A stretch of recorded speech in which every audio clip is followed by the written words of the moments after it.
House to the Oval Office. And Eden Alexander revealed his treatment in captivity by Hamas terrorists after he was captured in Israel. Listen to this. Tell the president what happened when they announced that he had won the presidency. How the treatment was. It changed. Took me to a new place, a good place. Oh. People knew everything. Yeah, So they treated you well because you were coming in and they were afraid of you. Yeah, They weren't too afraid of Mike. Terrible situation that is. So they did that immediately when we won. They gave you better treatment. You could see it noticeably. Well, we're very proud to have helped you. And the First Lady was very important to her. And the fact that you're American, but all for all. But the fact that you're American, it had a big impact here.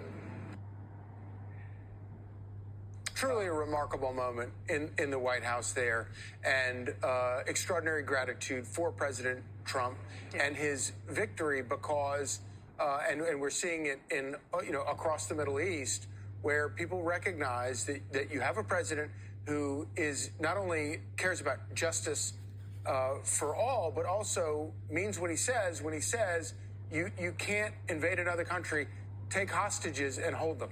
Eden Alexander was the last living American hostage who was released from Hamas custody. He is from a town in New Jersey.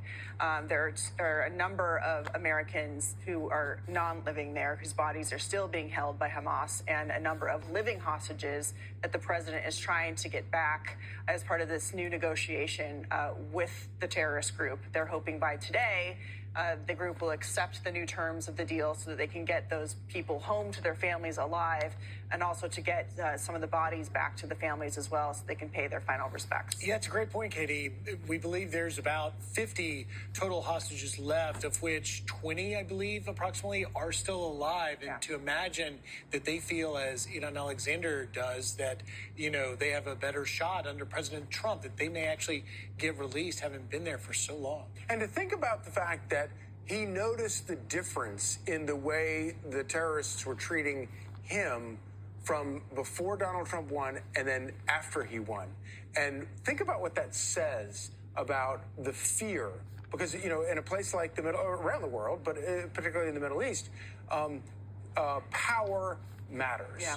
And they genuinely fear President Trump. Not that he wants to start some war that is not necessary, but that he means what he says, and he is going to defend American interests. And